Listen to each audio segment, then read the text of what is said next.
Écoutez, bonjour à toutes et à tous, bonjour cher public, merci d'être venus pour ce bel événement, le Salon du Livre d'Hermillon, 35e édition, que nous attendons toutes et tous. Je remercie dès à présent... Vous entendez pas? Ah ouais, il faut parler un peu plus fort. Je remercie dès à présent Michel Frumillon, président de l'association du colporteur. Il y a des places devant, pardon, si vous voulez. On est bien devant, venez, c'est sympa. Il fait plus chaud devant. Je remercie aussi sa chargée de mission, Céline Aguetaz, entourée de ses précieux bénévoles qui œuvrent tout au long de l'année pour nous offrir ce bel événement jusqu'au jour J.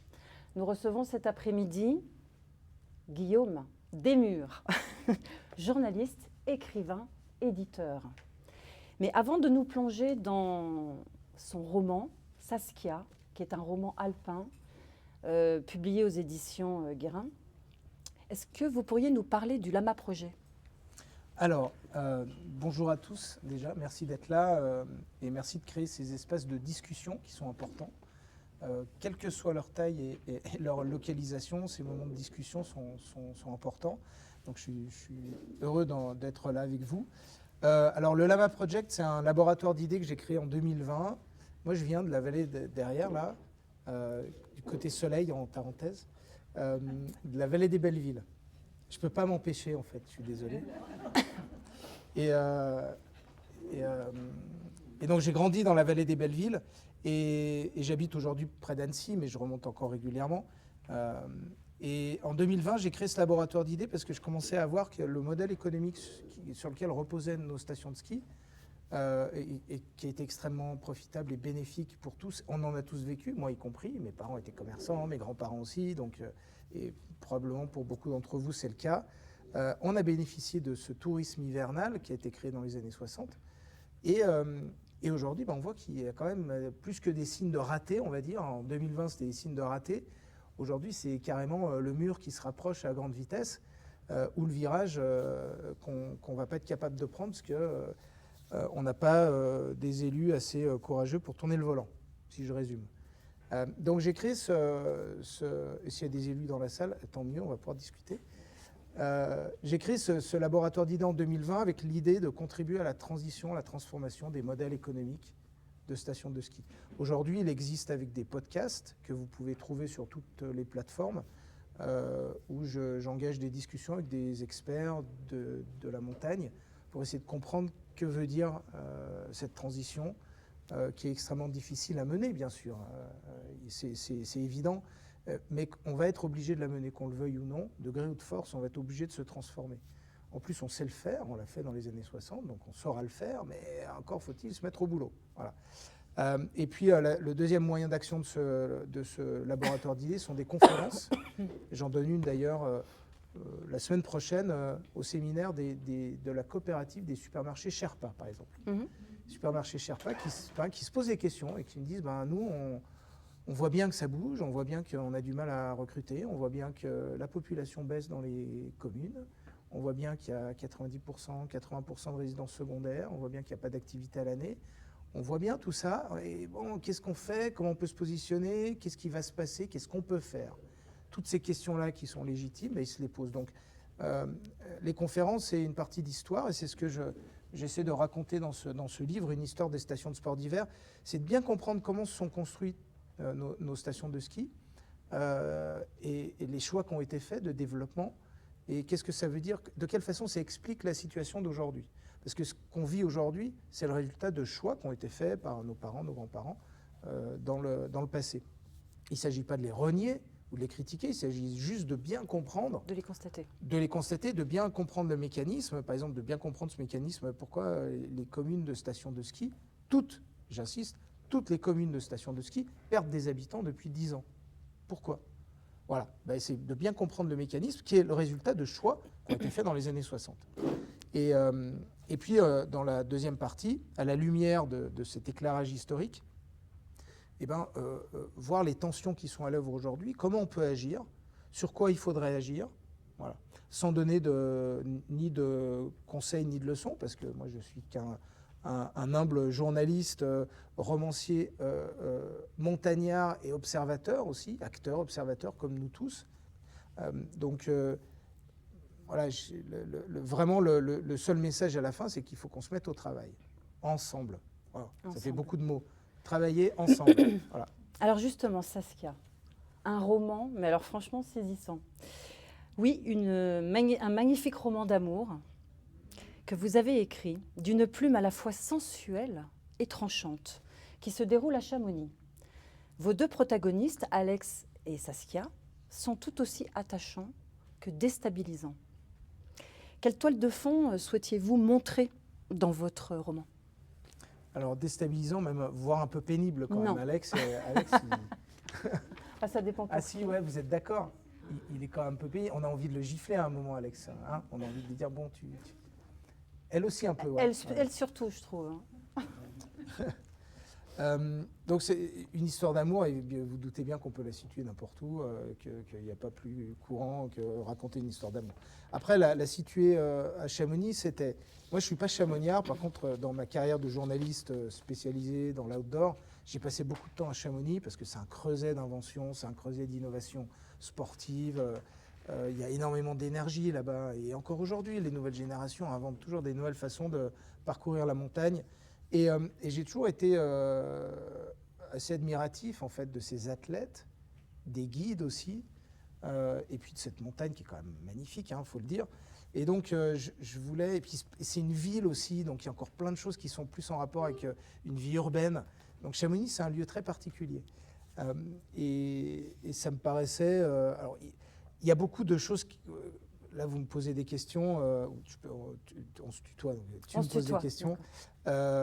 C'est pas toujours des choix conscients, en fait. Par exemple, je ne me souviens plus pourquoi je l'ai situé à Chamonix. D'accord. Peut-être c'était une évidence parce que, pour les raisons que je viens de vous évoquer, mais en tout cas, voilà, en toile de fond, on a cette culture de guide, ce rapport au danger permanent, qui évolue aussi au fil des âges, hein, des guides. C'est aussi pourquoi ce roman est construit en 3 parties, 99, 2019, 2039, pour qu'on puisse voir au fil de la vie d'Alex, qui est guide, ambitieux, enfin aspirant guide, et Saskia.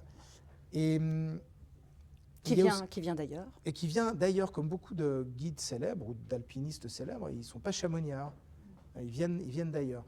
Donc là, je voulais montrer... Ce que je retrouvais aussi en montagne, c'est t'es pas d'ici. Et tu peux passer 2 générations, t'es toujours pas d'ici. Voilà. Et à Chamonix, il y a ça, il y a ces familles hyper ancrées, hyper connues.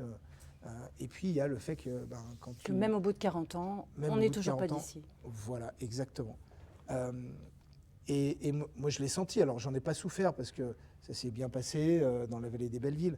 D'ailleurs, l'ancien maire, l'année dernière, on s'est retrouvés, il m'a présenté. Je vous raconte ça parce que ça m'a fait super plaisir. Mais c'est aussi un des moteurs et une des raisons de la colère d'Alex. C'est qu'il sait qu'il ne pourra jamais s'intégrer. Et que Saskia, au contraire, elle, c'est la fille d'un très grand guide chamoniard qui, dans mon récit, a le premier posé le pied sur l'Everest. Donc, j'ai fait ce qu'on appelle une uchronie. J'ai fait une petite bifurcation dans l'histoire et j'ai imaginé que le père de Saskia était le guide chamoniard qui avait mis le pied sur l'Everest en 1947. Du coup, il revient auréolé de cette gloire et Saskia est donc la fille de... Voilà. Donc, leur histoire d'amour, elle joue aussi là-dessus. C'est-à-dire qu'Alex est amoureux du prototype de la fille de Chamonix. Et lui, il sait que jamais il pourra s'intégrer à Chamonix et que ça sera toujours plus difficile pour lui par rapport aux autres. Voilà. Oui. Alors justement, par rapport à cette rencontre, à cette histoire d'amour, il y a un fameux carnet. Et ce carnet, justement, c'est la légende d'Auguste. Et la vie, à ce moment-là, la vie d'Alex bascule totalement. Mieux vaut une amère vérité, selon un proverbe russe, qu'un doux mensonge. La vérité, Guillaume... Vous parlez de l'avenir des stations de ski, là. Oui. C'est ça. Il vaut mieux une amère vérité tout à fait qu'un doux mensonge. Oui. Aujourd'hui, on vit et là, dans justement, je te demande si la vérité est-elle bonne à être révélée à tout prix et quel est le devoir de l'alpinisme. Parce que Alex Eh ben, la réponse se trouve dans les 150 pages du roman. Résume tes 150 pages. Bah, justement, en fait, quand une histoire... Non, mais c'est au cœur, évidemment, du roman, le rapport à la vérité. Et évidemment, on a tous un rapport complexe à la vérité, voire contradictoire. Et quand je construis une histoire, ou d'autres d'ailleurs, une histoire, c'est forcément des dilemmes et des tensions et des conflits. S'il n'y a pas de conflit, pas de dilemme, il n'y a pas d'histoire. Si la solution est évidente, bah, fais ça, et puis tu seras bien. Bah, il n'y a pas d'histoire. Le dilemme, c'est quel que soit le choix que je fais, ça va être compliqué, ça va être dur, je vais souffrir. Voilà. Donc là, le choix qu'a Alex à faire, c'est ce fameux carnet qui remet en question l'histoire de l'alpinisme et qui donc touche directement la famille de Saskia, son père, et donc elle, puisqu'elle est chargée de gérer la mémoire de son père. Ce carnet, il vient provoquer ce dilemme. C'est-à-dire qu'Alex, une fois qu'il a ça dans la main, c'est est-ce que, et ça va être le fil rouge de tout le roman. Est-ce que ce roman, je le rends public, pardon, ce carnet, je le rends public parce que c'est la vérité et il faut faire éclater la vérité, mais au risque de perdre Saskia, au risque notamment de perdre Saskia et de faire redescendre Auguste de son piédestal. Ou est-ce que, pour préserver l'histoire d'amour et cette fille dont je suis fou amoureux, est-ce qu'au contraire, je cache la vérité? Voilà. Et puis après tout, on a plus à perdre, à révéler qu'à cacher la vérité. En fait, c'est pendant tout le roman, il va se poser cette question-là. Cette question, l'homme libre qui veut vraiment montrer en lumière. Lui, spontanément, il a envie de le révéler, mais il voit bien les dégâts que ça va causer. Est-ce que c'est un prix à payer qui est acceptable ou pas, et elle qui a un devoir de mémoire. Et elle a aussi un rapport avec la vérité qui est complètement différent. C'est que, après, je ne veux pas tout vous raconter le déroulé, évidemment, mais voilà, c'est justement le cœur du conflit entre Saskia et Alex et entre tous les personnages. C'est ce carnet, il vient créer un nœud de conflit. Comment tous les personnages, y compris les personnages secondaires, vont se positionner par rapport à ce problème moral central qui est le rapport à la vérité. Et ça, si vous regardez, c'est des constructions d'histoire qui sont assez courantes, même très courantes, puisque tous les films que vous regardez, par exemple, je parle des films parce que l'écriture de scénario est extrêmement rigoureuse, donc elle travaille là-dessus, ce que je viens de vous dire. Quel que soit le film que vous voyez, à la télé, au cinéma, il est construit comme ça. Vous avez une tension, évidemment, vous avez un conflit, un dilemme, vous avez un rapport de tous les personnages, les méchants, les gentils, les personnages secondaires, par rapport à un problème central, qui peut être question de liberté, qui peut être le rapport à la vérité, qui peut être est-ce que je suis prêt à remettre en question tout ce en quoi je croyais pour... Voilà. Alors là, je reste dans le roman, tu écris, tu n'auras jamais ta place ici, tu en as parlé. Je déshabille et ridiculise l'illusion partagée qu'est une ville, une société, un diplôme, un amour. Alors, La Chaleur écrivait Acharekni, qui est un philosophe juif polonais, est une réalité, tandis que la souffrance est un choix. Parce que oui, le choix va définir l'impact qu'il va y avoir sur votre vie. Que choisit Alex, en fait? Que choisit-il?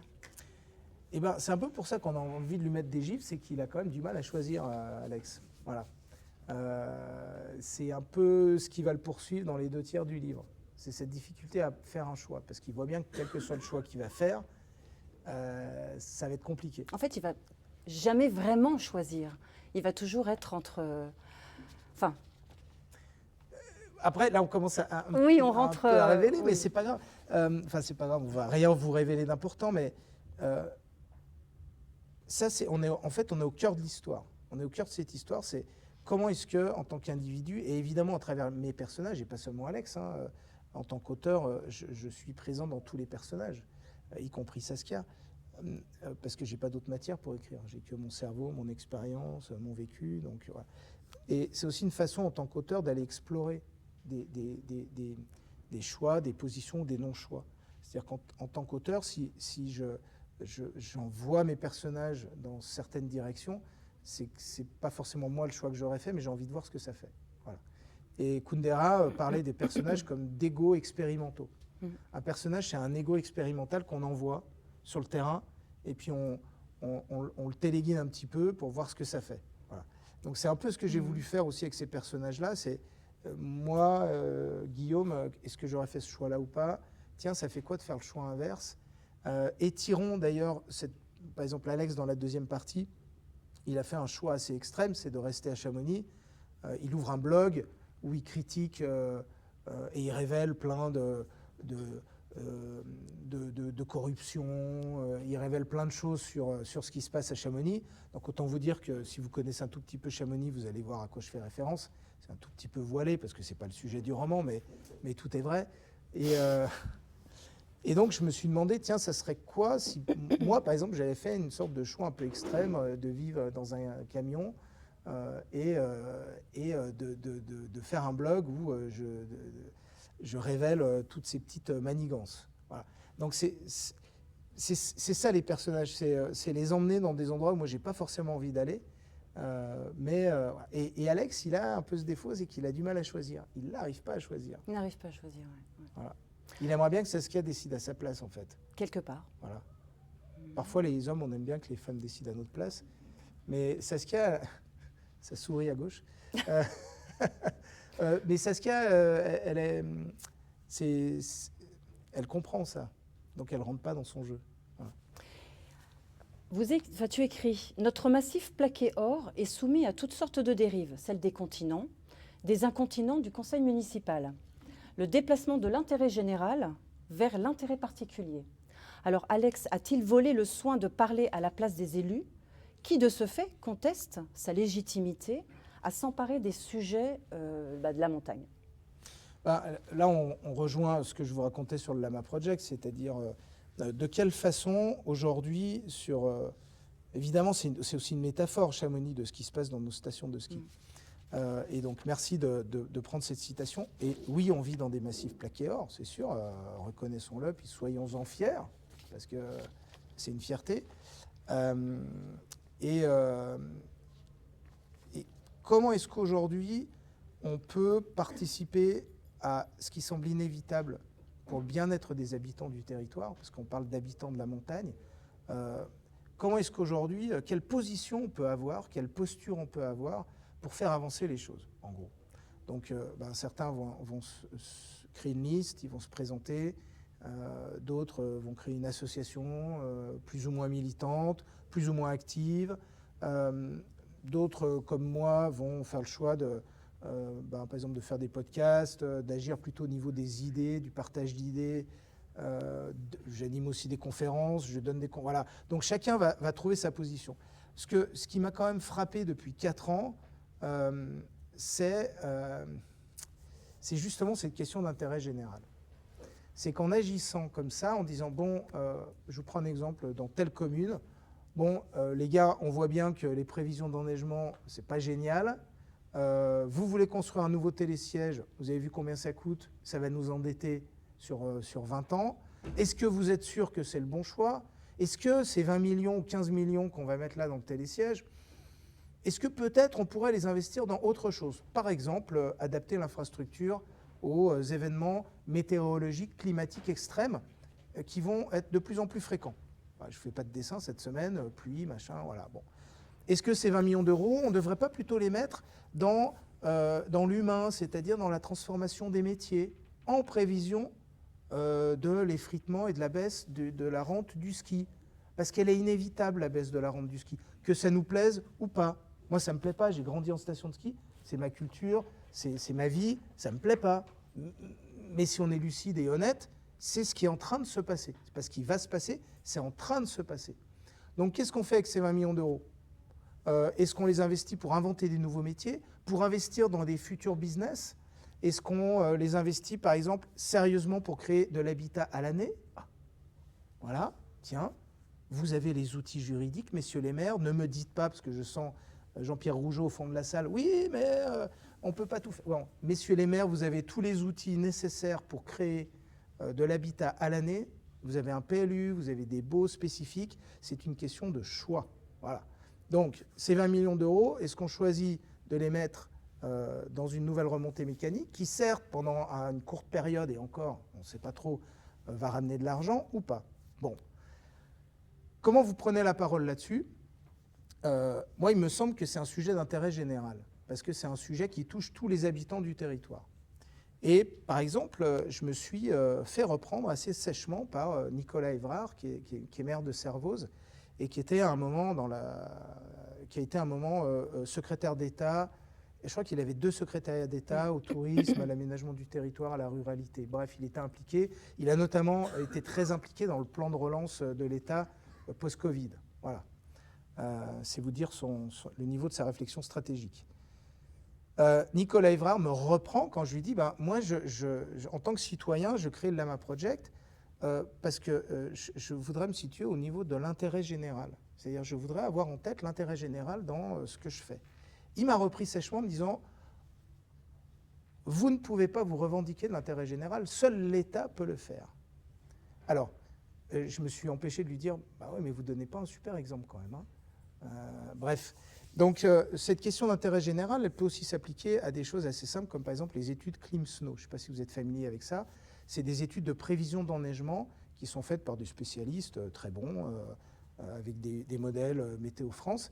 Et ces études sont commandées souvent soit par les sociétés de remontée mécanique, soit par les mairies. Et elles font des prévisions d'enneigement. C'est très localisé à des altitudes très précises, donc elles sont très bien.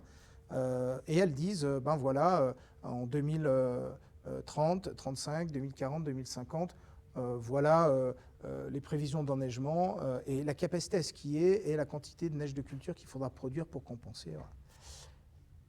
Ça, par exemple, ces études-là, qui sont quand même déterminantes dans la justification d'investissement, par exemple une réserve collinaire, par exemple un nouveau télécabine ou un télésiège, elles ne sont pas rendues publiques. Voilà. Elles ne sont pas rendues publiques, et on va vous dire, mais si non, elles sont présentées au public, c'est-à-dire elles sont interprétées. On présente des slides, uniquement ce qui intéresse les commanditaires, mais l'étude en elle-même, elle n'est pas rendue publique. Alors, on peut rebondir sur les JO. Alors, on peut rebondir sur les JO. Ouais. Enfin, on va faire plus que rebondir.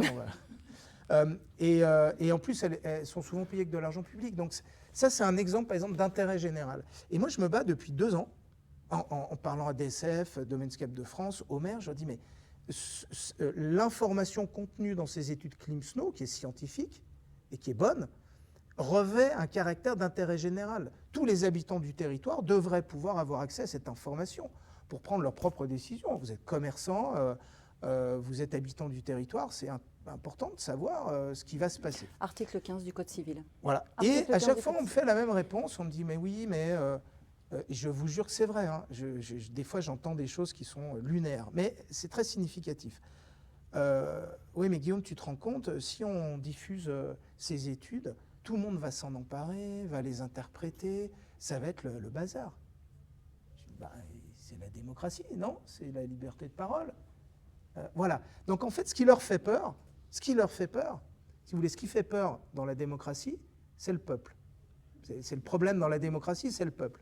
Bon, on en a un très bon exemple avec les élections législatives. On va vous demander votre avis, on le donne. Ouais, mais en fait, non. Voilà. Bon, les études ClimSnow, c'est un peu la même chose.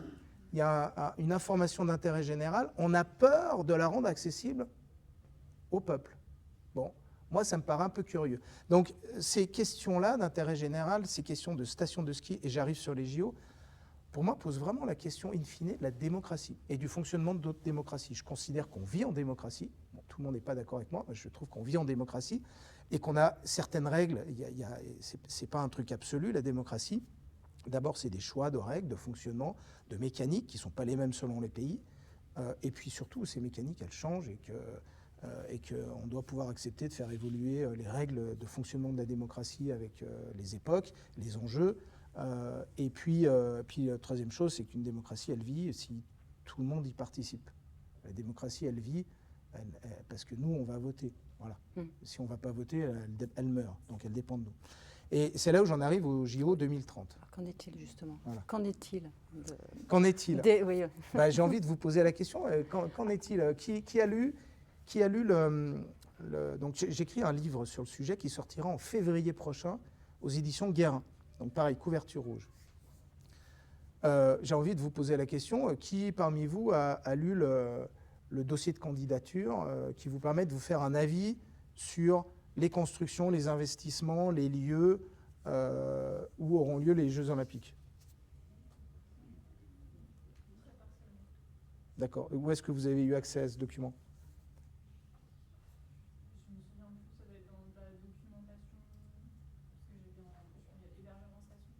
D'accord. C'est sûr que ce n'est pas un article. Voilà. Et ben, en fait, personne ne peut le lire puisqu'il n'existe pas ce dossier de candidature. Voilà. Il n'y a pas de dossier de candidature. Il n'y a pas d'ailleurs de structure de candidature aujourd'hui. Voilà. Donc ça pose la question de, ok, pourquoi pas les JO? Moi, j'ai rien contre les JO a priori. J'étais bénévole aux JO de 92. Je me suis gelé pendant 3 heures à la patinoire de Méribel pour vérifier les accrèdes. Bon, j'adore les JO, c'est super. Paris, j'ai trouvé ça bien. Voilà, j'ai rien contre les JO. Et la plupart, 99% des gens que je rencontre, c'est la même chose. Par contre, la question, c'est est-ce qu'on peut savoir ce qui va se passer? Quel impact pourrait... Parce que je vous rappelle quand même que c'est l'État qui paye, c'est-à-dire nous tous. Alors, c'est les collectivités et l'État. L'État vient de signer un chèque en blanc, hein, ça s'appelle la garantie d'État, qui est imposée par le CIO à tous les pays qui accueillent les CIO depuis toujours.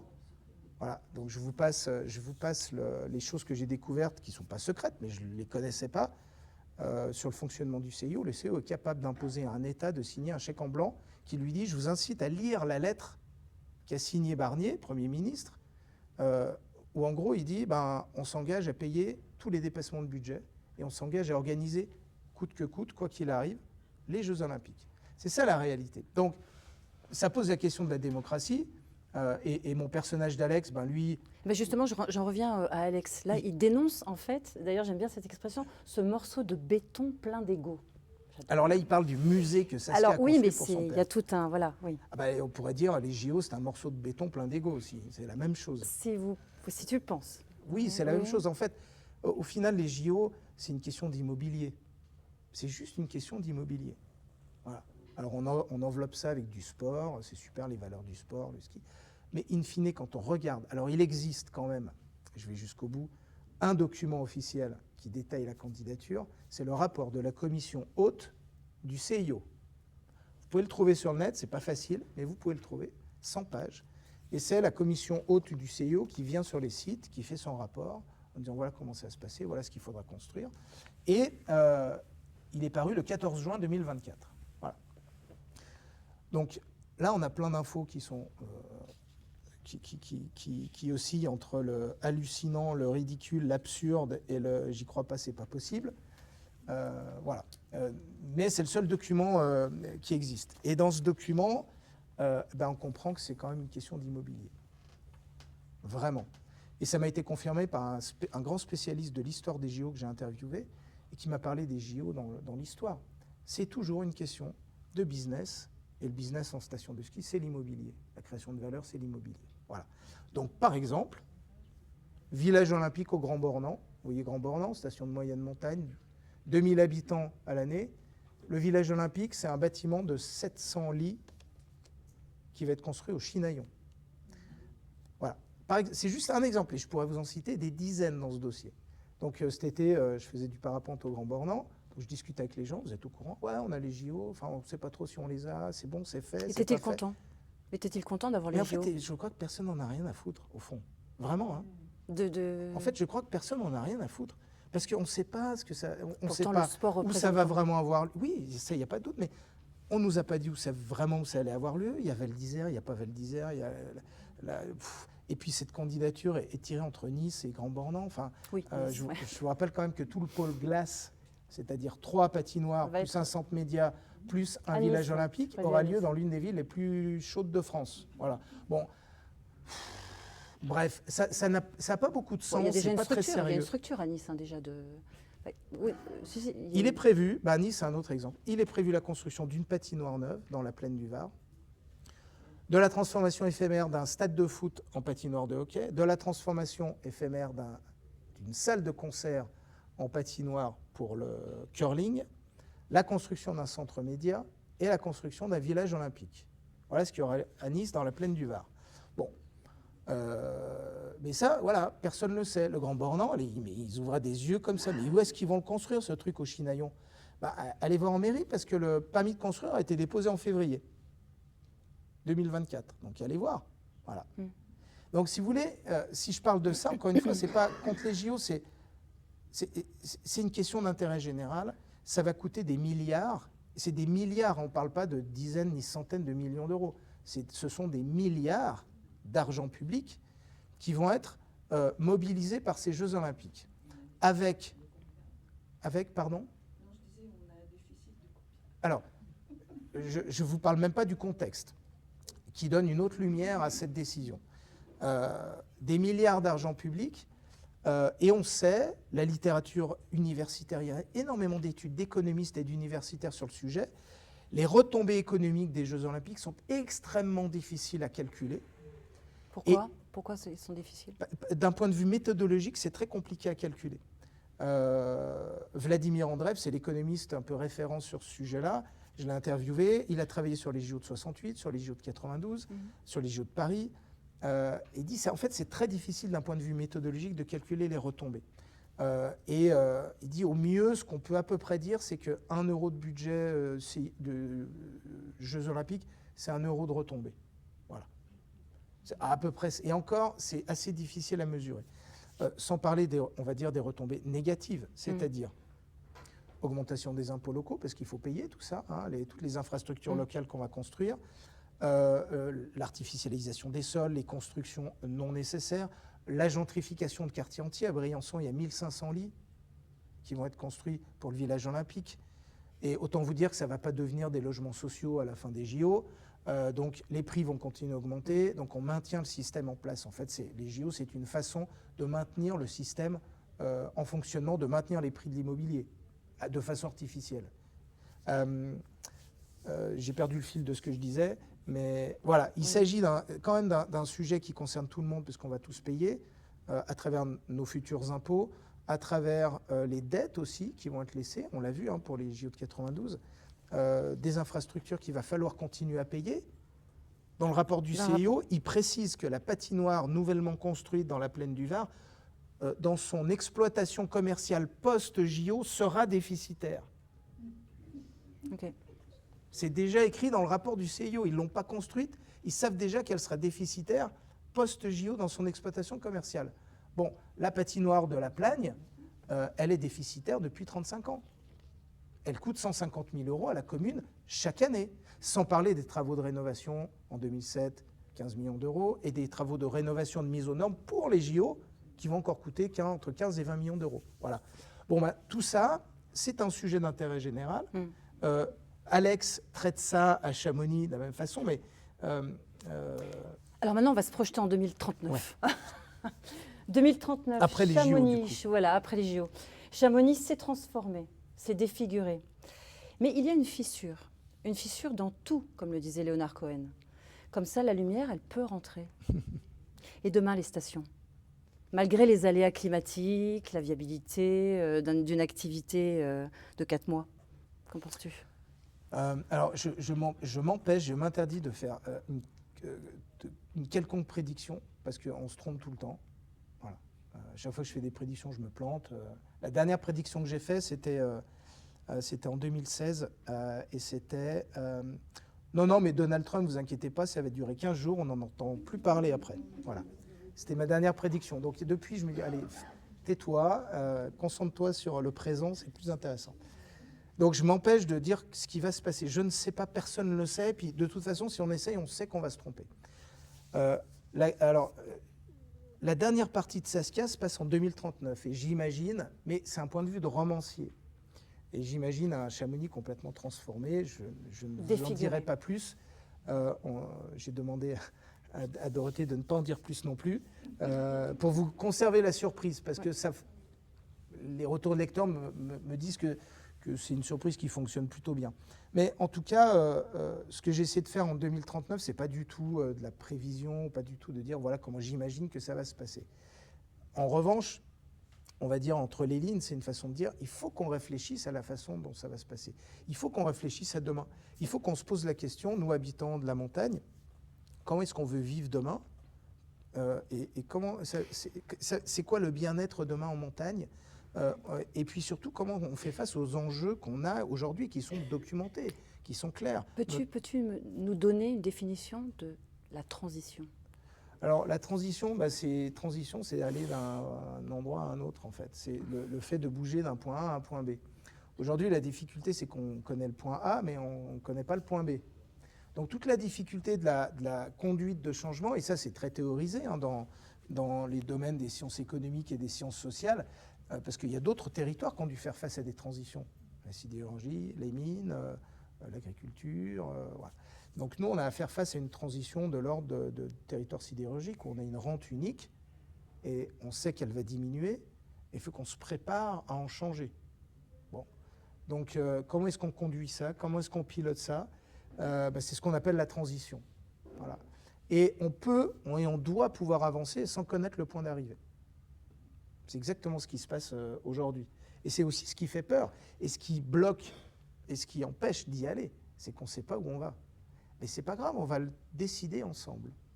Réunion publique de la mairie de Tignes qui a engagé une démarche de transition sérieuse, profonde et assez courageuse. Et les élus étaient capables de dire à certaines questions des habitants, écoutez, on n'a pas de réponse à cette question, on sait qu'elle est importante, mais on va trouver la réponse ensemble. Et surtout, ils ont dit un truc hyper important que j'avais jamais entendu dans la bouche d'élus de montagne, quand la science infuse. Hein. Et je vous dis ça, mon père a été élu de la vallée des Bellevilles pendant 18 ans, premier adjoint. C'est, on prend le risque de se tromper. Voilà. Nous, Tignes, on a décidé de créer une société publique locale pour reprendre la gestion du domaine skiable à la CDA en 2026. OK. On sait qu'on peut se planter. On prend le risque de se planter. Mais ça sera pire si on ne prend pas de décision. Voilà. Bon, cette attitude-là, c'est celle-là qu'il faut enclencher et c'est celle-là qui va nous mettre en route. Plutôt qu'avoir peur en disant préservons le plus longtemps possible ce qu'on a, parce qu'on ne sait pas de quoi demain sera fait. Demain sera fait de ce qu'on construit ensemble aujourd'hui. Mais il faut y aller collectivement, hein. Ça ne se fera pas... Ça ne sera pas comme ça. Et puis ça ne se fera pas comme le demande la NMSM, l'Association des maires de stations de montagne, en demandant des budgets à l'État. Ça, c'est sûr. Merci, Guillaume. Merci. Est-ce qu'il y a des questions? J'étais long sur les JO, on a moins parlé du bouquin, mais ça recoupe en fait, ce thème-là recoupe tous les autres thèmes. Tous les autres thèmes. De la démocratie, de la montagne, de la vie en montagne. Très beau roman. Bon, vous êtes tranquille, vous n'aurez pas les JO en Maurienne. Voilà. Est-ce que vous avez lu Apocalypse Blanche? Ah non, c'est quoi, c'est un roman? Ouais, c'est un roman de science-fiction qui se passe à Chamonix. Ah, mais c'est un gros tome là. Ouais. Ah, c'est illisible ce truc, vous l'avez lu en entier? Ouais, je l'ai lu en entier. Alors je voudrais qu'on vous applaudisse, parce que ce truc est quand même absolument indigeste. Ouais, c'est vrai, mais c'est parce que ça me faisait penser aussi à... Il y a quelques passages intéressants justement sur l'hyper... Chamonix, ça devient une hyper grande ville, puis qui est désertée en fait par la suite, parce que c'est un peu du post-apocalyptique, quoi. Enfin, voilà, D'accord. il y a eu une apocalypse, et du coup, il décrit vraiment des grands immeubles un peu vides au pied des montagnes, c'est très bizarre comme ambiance. Et du coup, oui, ça me faisait penser un peu à ça aussi, d'imaginer à quoi ressemblerait Chamonix. Oui, alors encore une fois, je fais vraiment, et vous avez raison de citer, merci de citer ce travail de fiction, il y en a peu sur la montagne, de science-fiction ou d'anticipation.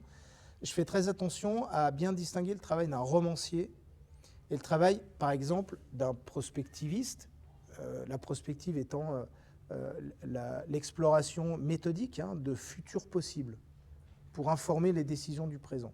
Donc ça, c'est aussi ce que je fais dans le Lama Project et ce que j'enseigne à l'école de commerce de l'EM Lyon. Alors, en ce moment, tous les mercredis, je travaille avec la Compagnie des Alpes et Salomon sur de la prospective. On explore des futurs possibles.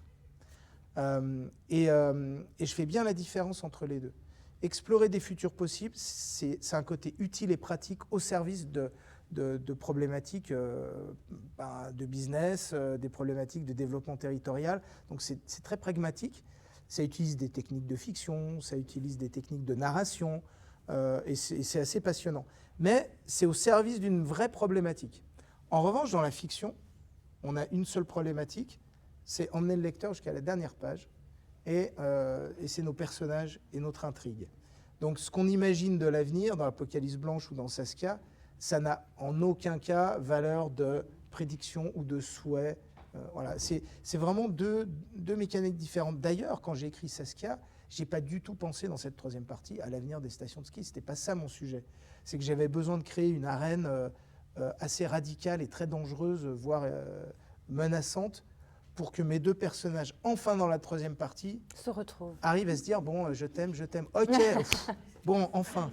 Se retrouve enfin. Voilà. Ouais. Ça rebondit sur ma deuxième question, c'est vous avez dit que votre roman explore le rapport à la vérité. Oui. C'est pas un peu antinomique dans un roman du coup? Très bonne question. Absolument pas. Le roman est la meilleure façon, une des meilleures façons d'explorer, d'observer et de comprendre la réalité. La fiction nous en dit beaucoup plus sur, par exemple, les relations humaines qu'une étude sociologique. Et c'est bien d'avoir aussi des études sociologiques. C'est pas mieux ou moins bien, mais c'est une autre façon, peut-être plus profonde, plus intense de parler de la réalité. Et je vais même aller jusqu'à citer, et ça me touche beaucoup parce que j'écris de plus en plus de poésie. Et alors, ça se vend moins, puis ça intéresse moins les éditeurs, mais c'est des grands scientifiques comme Aurélien Barraud, comme Étienne Klein, comme Carlo Rovelli, et j'ai ces trois exemples en tête, mais il y en a d'autres, et même dans l'histoire, qui disent, et je les cite, c'est Étienne Klein qui dit ça, ou Aurélien Barraud, qu'importe, mais la poésie est un instrument de connaissance de la réalité aussi puissant que la science. Voilà. Alors, quand c'est moi qui le dis, on peut dire ouais, t'es gentil. Quand c'est Étienne Klein ou Aurélien Barraud qui le disent, ça a une autre valeur. Voilà. Donc, ça répond aussi en partie à votre question, c'est que ce sont d'autres moyens de connaissance de la réalité. Et on a tous envie de faire sens de notre réalité, on a tous envie de mieux comprendre.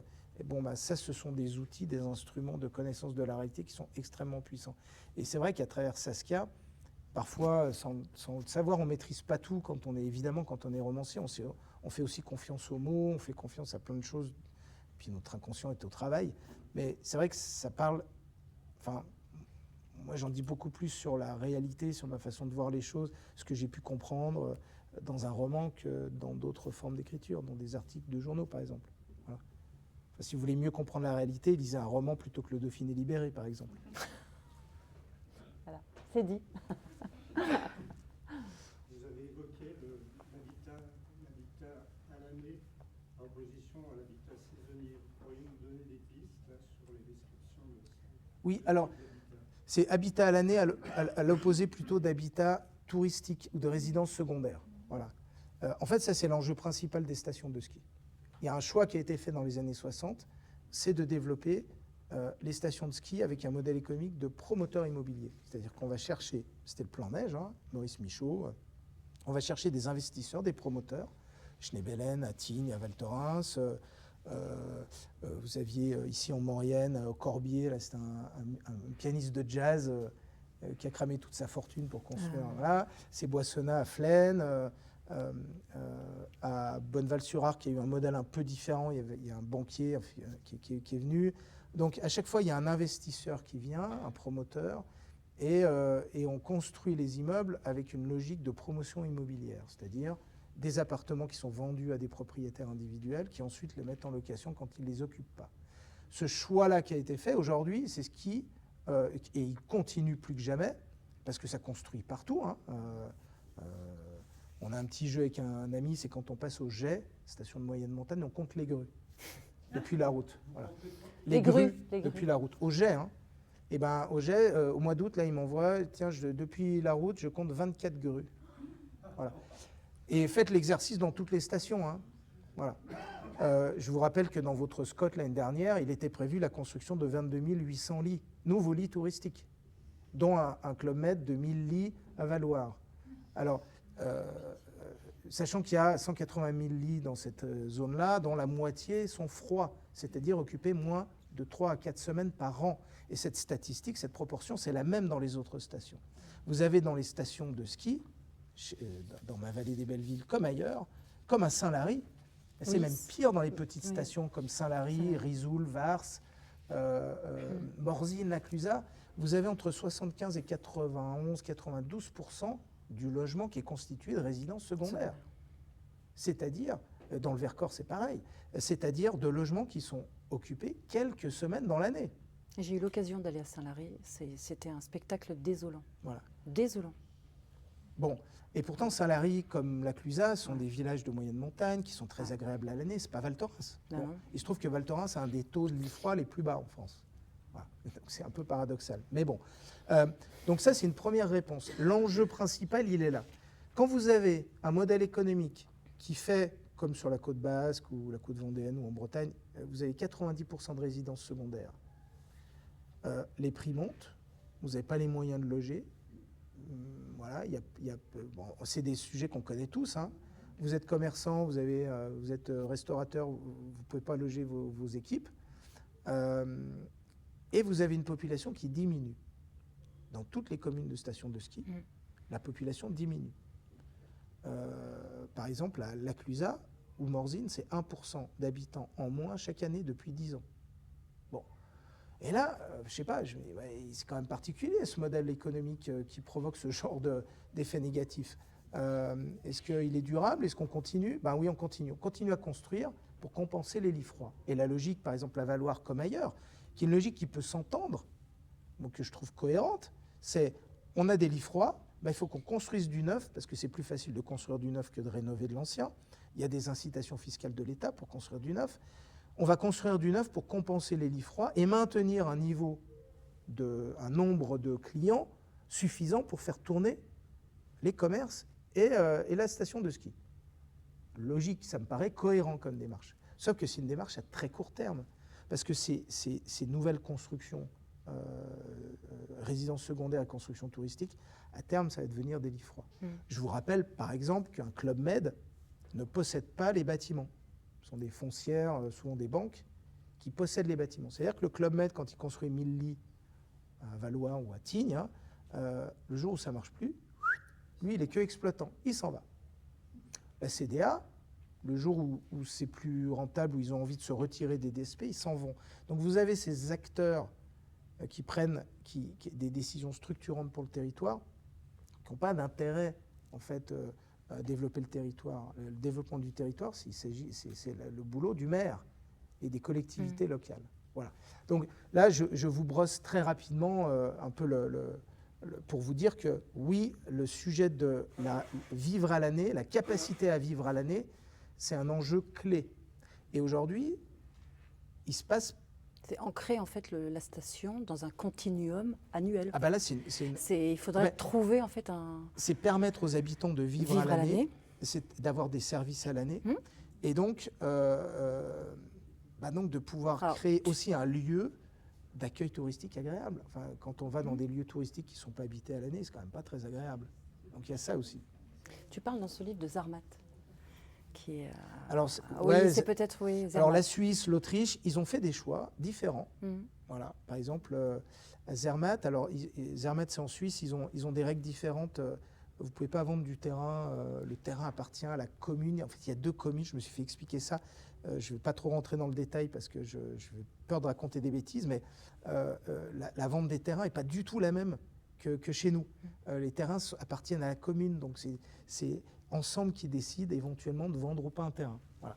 Donc c'est extrêmement contrôlé. Vous voyez des stations de ski suisses très connues, comme Zermatt, comme je sais pas, Davos, où vous voyez des terrains agricoles immenses, non construits, et qu'il y a peu de bâtiments en fait.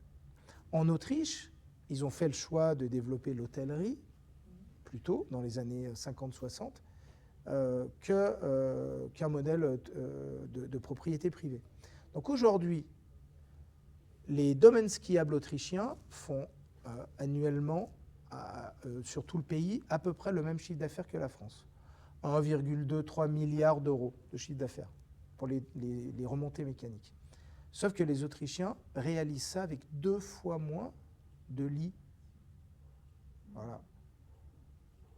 Ils ont 2 fois moins de lits, c'est-à-dire 2 fois moins de bâtiments. Voilà. Donc 2 fois moins de bagnoles, de parkings, parce qu'à chaque fois que vous construisez un appart, il faut faire les parkings. Voilà.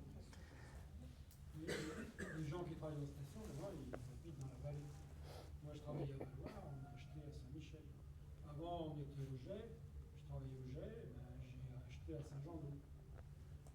Parce que j'ai ni au Jet, ni au Morcy. Et comment vous allez au boulot tous les jours? En voiture. Voilà, Alors justement, on parle pas le d'éc- choix. En décarbonement. fait, voilà, vous voyez, les sujets, ils sont là, en fait.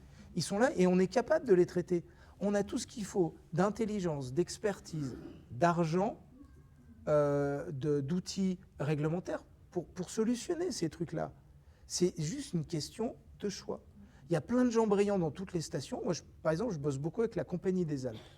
Je les ai un peu étriés tout à l'heure, mais je bosse beaucoup avec la Compagnie des Alpes pour imaginer l'avenir. Ils réfléchissent, ils sont conscients. David Ponson, qui est le directeur des domaines skiables, il sait tout ça, il y travaille. On travaille avec les étudiants, il rencontre Jean-Marc Jancovici, il fait venir les étudiants qui ont travaillé sur l'avenir des domaines skiables, il les fait venir à leur séminaire annuel pour présenter leur travail devant tout le monde. Donc il y a quand même de plus en plus d'endroits comme ça et de gens qui ont conscience et qui essayent d'avancer, qui essayent de bosser. Donc moi je suis tout à fait optimiste. Je suis tout à fait optimiste. Sauf qu'il faudrait quand même commencer à y aller là. Voilà. À l'inverse, du coup, moi j'habite à Valois et c'est un cadre de vie qui est incroyable et qui est vraiment superbe. Mais par contre, particulièrement en intersaison, on n'a aucune autre solution pour faire les courses que la voiture.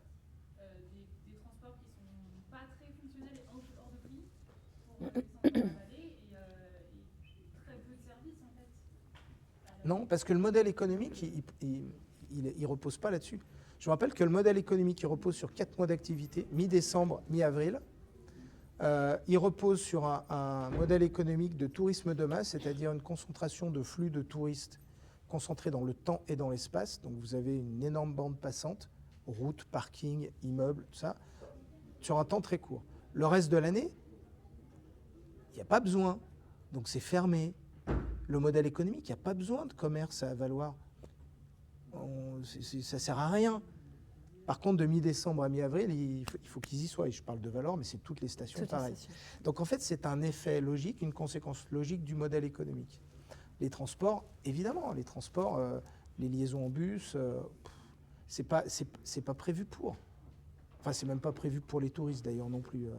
C'est prévu pour personne les bus. Donc, nous, on a quand même un bus, une ligne de bus qui est gérée parce que c'est tout en DSP. Hein, ça, c'est la région.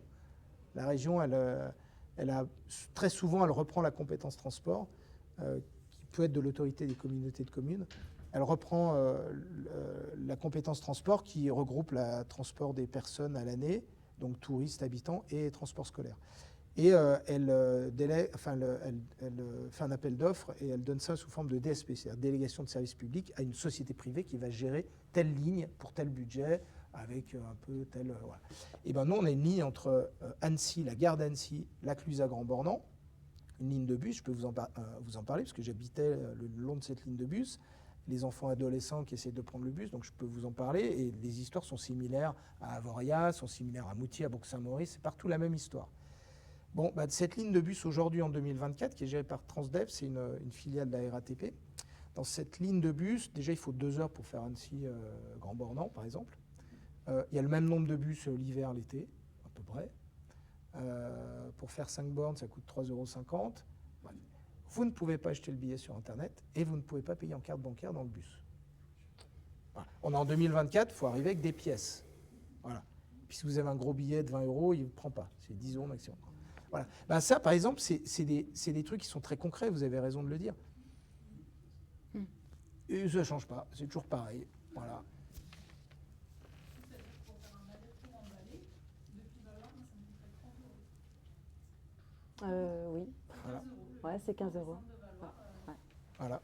30 €, j'ai pas forcément le budget pour faire les courses. À la limite, je préfère payer l'essence. Surtout que l'essence a baissé. Donc, Ah oui. Voilà. et c'est dommage parce que des fois, ce serait bien de prendre le bus. En fait, bah, déjà rien que pour prendre la voiture. Puis on Donc- a envie de conduire. Donc là, vous mettez. Et puis après, il y a une question aussi de pollution. Il y a une question d'infrastructure à maintenir pour les bagnoles.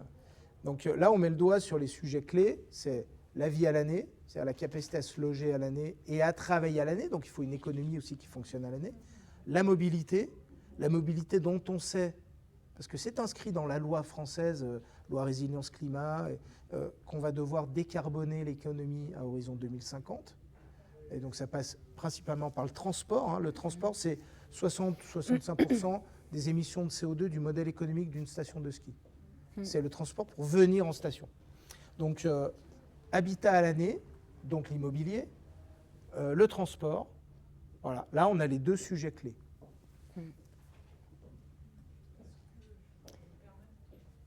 De nous dire qu'il faut qu'on arrête parce que j'ai été bavard. Merci à vous. Et Oui. je tenais aussi à remercier l'association Maurianisez-vous. Voilà, Je suis en haut qui est avec nous. les bouquins, donc montez si vous voulez, dédicaces, discussions avec plaisir.